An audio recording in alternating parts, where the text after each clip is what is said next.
Hi everyone and welcome to Daily Current Affairs for 6th of September. So let's start the day with the first important topic and that is Ramon Magsaysay Award for the year 2023.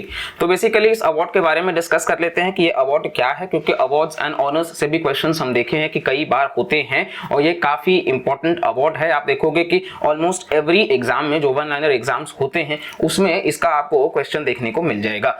तो ये आप देखोगे एक oncologist हैं रवि कन्नन, जिनको ये मतलब 4 winners में से एक हैं 2023 के रेमन मैग्सेसे अवार्ड के, और ये पद्म श्री अवार्ड से भी सम्मानित किए गए हैं और साथ साथ में ये डायरेक्टर भी हैं आसाम के कछार वाले रीजन में cancer hospital and research centre का।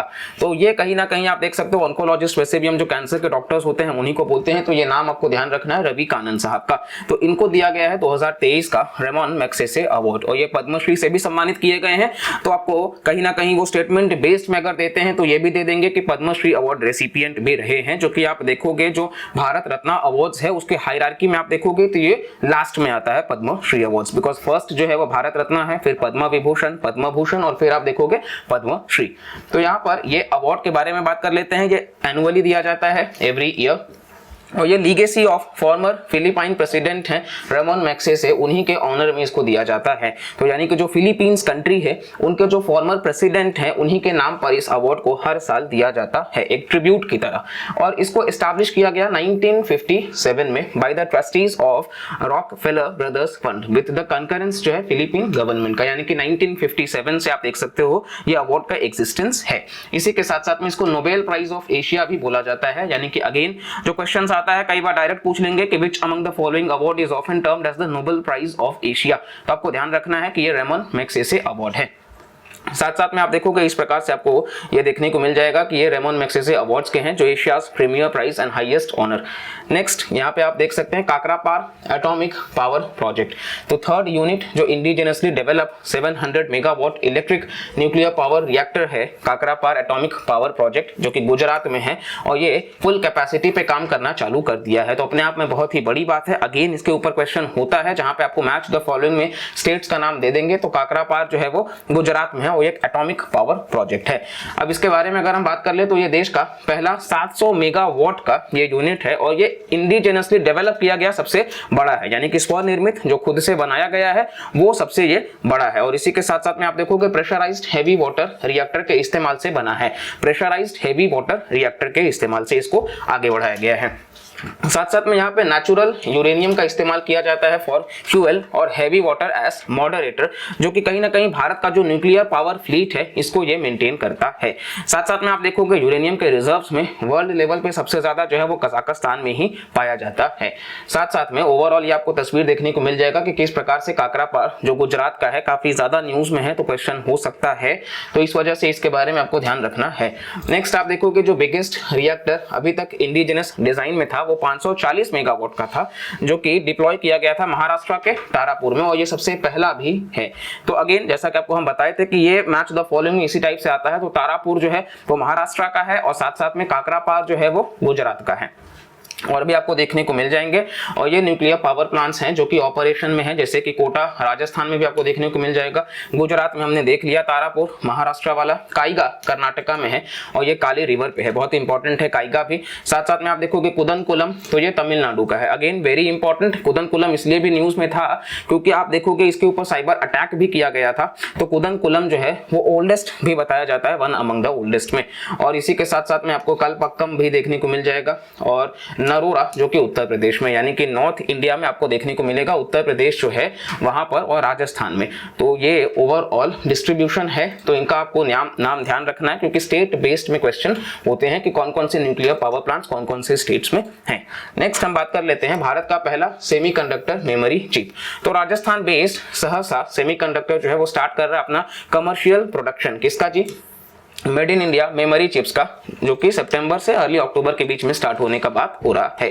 तो सेमीकंडक्टर्स के बारे में बात कर लेते हैं, बहुत ज्यादा ये चर्चा में बना हुआ है ऑलरेडी। आप देखेंगे तो सेमीकंडक्टर्स फिलहाल पिछले साल भर से आप देखोगे या 6 महीने से आप देखोगे कहीं ना कहीं बहुत ज्यादा ट्रेंडिंग में है, क्योंकि आप देखेंगे जो मोदी जी हैं जब वो यूएस के विजिट पे गए तो वहां पे भी उन्होंने मतलब सेमीकंडक्टर्स डील के बारे में बात किया। भारत में भी जो फॉक्सकॉन और वेदांता था ये डील से पुल आउट कर गए और चाइना जो है वो ताइवान को एनेक्स करने की बात कर रहा है, जो कि 90% प्रोडक्शन सेमीकंडक्टर्स जो है वो ताइवान से है। तो ओवरऑल सेमीकंडक्टर्स आप कहोगे कि इसका इंपॉर्टेंस क्या है, तो आज के टाइम पे जस्ट बिकॉज कि हर चीज डिजिटल होता जा रहा है, तो ये जो इलेक्ट्रॉनिक डिवाइसेस हैं इन सब में सेमीकंडक्टर्स के ही इस्तेमाल से ये फुल्ली ऑपरेशनल हो पाते हैं, वरना ये इफेक्टिव ही नहीं रहेंगे। तो इस वजह से इसका इंपॉर्टेंस तो बहुत ज्यादा है। सेमीकंडक्टर्स वो मटेरियल्स हैं जिनका जो कंडक्टिविटी है कंडक्टर्स के बीच का, और ये इंसुलेटर का काम कर जाते हैं कई बार, ठीक है। साथ साथ में आप देखोगे ये प्योर एलिमेंट्स के फॉर्म में होते हैं, जैसे कि सिलिकॉन और जर्मेनियम, और इसको गैलियम आर्सेनाइड भी कहा जाता है।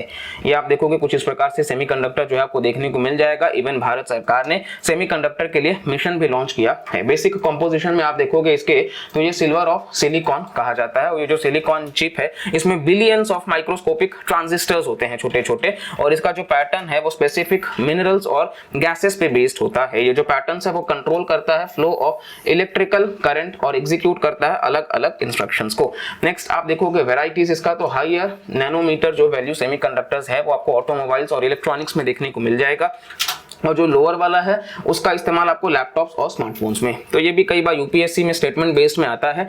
तो लोअर का जो इस्तेमाल है वो बेसिकली आपको स्मार्टफोन्स और लैपटॉप्स में देखने को मिलेगा, और हायर नैनोमीटर का इस्तेमाल ऑटोमोबाइल्स और इलेक्ट्रॉनिक्स में। एप्लीकेशन आप देखोगे इसका, तो कहीं ना कहीं जितने भी मॉडर्न इलेक्ट्रॉनिक डिवाइसेस हैं जैसे कि स्मार्टफोन्स हो गया और जो internet of things IoT devices हैं, इन सभी में इसका एप्लीकेशन एग्जिस्ट करता है।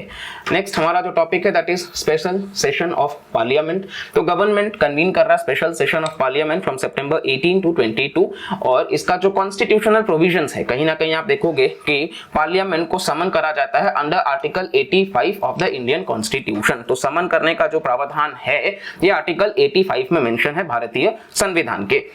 और ये मैंडेट करता है कि जो गैप है बिटवीन टू सेशन वो 6 महीने से ज्यादा नहीं होना चाहिए। इसी स्टेटमेंट पे यूपीएससी प्रीलिम्स में सवाल भी आया था। तो ये कहीं ना कहीं आप कह सकते हो कि ओवरऑल कंपलसरी है कि एक साल में एटलीस्ट 2 सेशंस तो होना चाहिए। वैसे तो 3 सेशंस हैं, बजट, मॉनसून और विंटर, लेकिन 6 मंथ्स से ज्यादा का गैप नहीं होना चाहिए।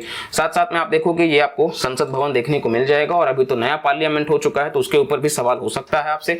गवर्निंग ऑफ सेशंस की बात कर लेते हैं, तो पावर है सेशन को बुलाने का वो गवर्नमेंट के पास में लाई करता है, और ये जो डिसीजन है वो cabinet committee on parliamentary affairs लेती है, जिसको फॉर्मलाइज राष्ट्रपति करते हैं। यानी कि समन करने का जो काम है वो बेसिकली राष्ट्रपति करते हैं, और cabinet committee on parliamentary affairs ये डिसीजन को इंप्लीमेंट करती है।